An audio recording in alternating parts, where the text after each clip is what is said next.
Hello students, জ্ঞানজ্যোতি coaching সেন্টারের পক্ষ থেকে তোমাদের সকলকে জানাই আরও একবার স্বাগত। তো আজকে আমি তোমাদের সঙ্গে একটি গুরুত্বপূর্ণ বিষয় নিয়ে আলোচনা করব। সেটা হচ্ছে, দেখো স্ক্রিনে দেওয়া রয়েছে পাঠ্যক্রম কিভাবে শিক্ষার লক্ষ্যের সাথে সম্পর্কিত। এই বিষয় নিয়ে কিন্তু তোমাদের সঙ্গে বিস্তারিতভাবে আলোচনা করব। তো চলো দেরি না করে আলোচনা শুরু করছি। দেখো, নিবিড় সম্পর্কের মধ্যে কি রয়েছে, যে শিক্ষার লক্ষ্য, ঠিক আছে, অর্থাৎ কি এইমস, এবং পাঠ্যক্রম অর্থাৎ কি কারিকুলাম একে অপরের সঙ্গে কিন্তু গভীরভাবে জড়িত। ঠিক আছে, এখানে কি বলেছে, একে অপরের কিন্তু পরিপূরক। কি শিক্ষার লক্ষ্য এবং পাঠ্যক্রম অর্থাৎ এইমস অফ এডুকেশন, এবং কি রয়েছে এখানে কারিকুলাম। হ্যাঁ, সহজ ভাষায় বলতে গেলে শিক্ষার লক্ষ্য হলো গন্তব্য, এবং কি পাঠ্যক্রম হলো সেই গন্তব্যে পৌঁছানোর সুনির্দিষ্ট পথ। অর্থাৎ আমরা যে শিক্ষা গ্রহণ করছি সকলেরই কিন্তু কোনো না কোনো একটি লক্ষ্য থাকে বা উদ্দেশ্য থাকে। সেই উদ্দেশ্যের উপর ভিত্তি করেই কিন্তু আমরা শিক্ষা গ্রহণ করে থাকি। তো এই যে উদ্দেশ্য, এই উদ্দেশ্যের উপর ভিত্তি করেই কিন্তু পাঠ্যক্রম তৈরি করা হয় শিক্ষার ক্ষেত্রে। ঠিক আছে, সেই কারণে বলা হয়েছে শিক্ষার লক্ষ্য হলো গন্তব্য, এবং সেই গন্তব্যে পৌঁছানোর জন্য সুনির্দিষ্ট পথ হচ্ছে কি কারিকুলাম। ঠিক আছে, এরপরে দেখো কি রয়েছে, লক্ষ্য অর্জনের মূল হাতিয়ার। কি বলেছে, শিক্ষার লক্ষ্য সাধারণত একটি তাত্ত্বিক ও আদর্শগত ধারণা। উদাহরণস্বরূপ শিক্ষার্থীর বৌদ্ধিক বিকাশ, এখানে কিন্তু বৌদ্ধিক বিকাশের কথা বলা হয়েছে। মূল্যবোধের উন্মেষ বা সুনাগরিক তৈরি করা শিক্ষার লক্ষ্য হতে পারে।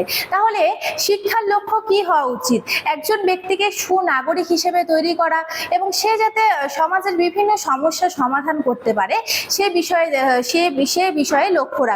ঠিক আছে, তাহলে শিক্ষার লক্ষ্য কিন্তু এসব হওয়া উচিত। তাহলে কি, এই বিমূর্ত লক্ষ্যগুলোকে বাস্তবে রূপ দেওয়ার জন্য শ্রেণীকক্ষে যে সুনির্দিষ্ট বিষয়বস্তু, শিক্ষণ পদ্ধতি এবং কি অভিজ্ঞতা প্রদান করা হয় সেটি হলো পাঠ্যক্রম।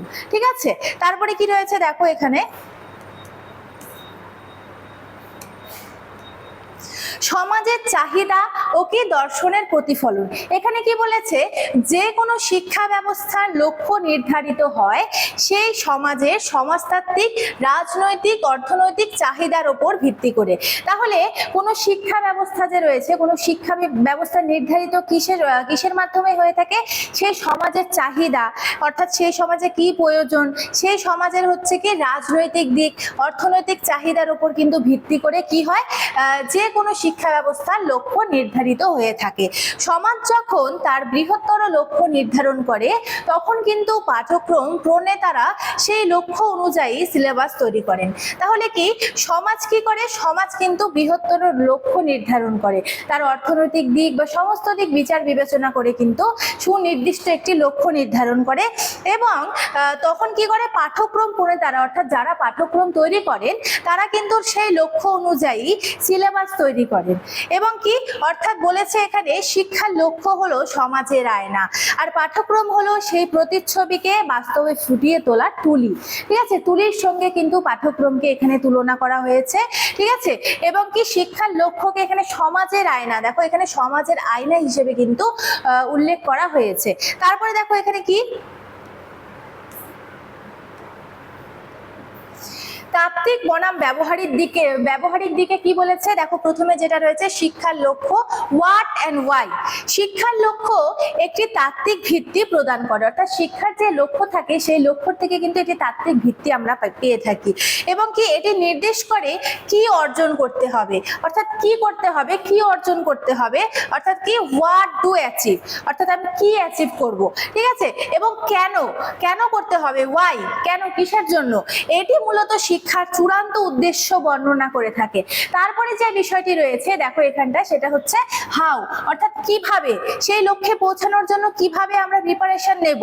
পাঠ্যক্রমে কি বলেছে, অন্যদিকে পাঠ্যক্রম হলো সেই লক্ষ্যের কি ব্যবহারিক প্রয়োগ। এটি পরিষ্কারভাবে বলে দেয় সেই কাঙ্ক্ষিত লক্ষ্যে কিভাবে পৌঁছানো যাবে, অর্থাৎ কি পাঠ্যক্রম কিন্তু বলে দেয় যে লক্ষ্যে কিভাবে পৌঁছানো যাবে। ঠিক আছে, পাঠ্যক্রমে কিন্তু লক্ষ্যে পৌঁছানোর সমস্ত কিছুই থাকে। তারপরে কি বলেছে এবং কোনো প্রক্রিয়ার মাধ্যমে তা কিন্তু বাস্তবায়িত করা হবে।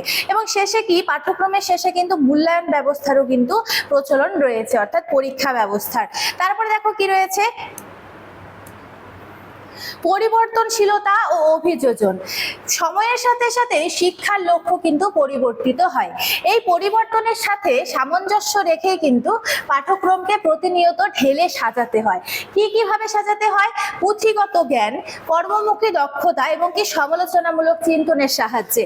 এখানে পুঁথিগত জ্ঞানে কি বলেছে, যে এক সময় শিক্ষার মূল লক্ষ্য ছিল শুধুমাত্র পুঁথিগত জ্ঞানার্জন এবং স্মরণ শক্তি বৃদ্ধি করা। তারপরে কি এখানে কর্মমুখী দক্ষতাতে কি বলেছে, বর্তমান যুগে শিল্পের চাহিদার সাথে তাল মিলিয়ে কর্মমুখী ও কারিগরি দক্ষতার অর্জন কিন্তু অত্যন্ত গুরুত্বপূর্ণ। ঠিক আছে, তারপরে যেটা রয়েছে সেটা হচ্ছে সমালোচনামূলক চিন্তন।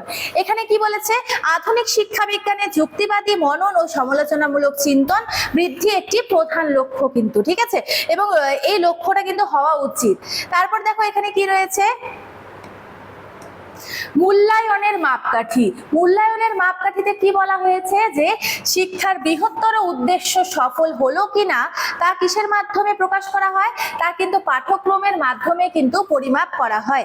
এবং কি শেষে কিন্তু সেই ফল আমরা অর্জন করতে পেরেছি কিনা, ঠিক আছে, বৃহত্তর উদ্দেশ্য আমাদের সফল হলো কিনা, এই সমস্ত কিছু কিন্তু পরীক্ষা করা হয়। ঠিক আছে, পাঠ্যক্রমের মাধ্যমেই কিন্তু সেটার পরিমাপ করা হয়ে থাকে।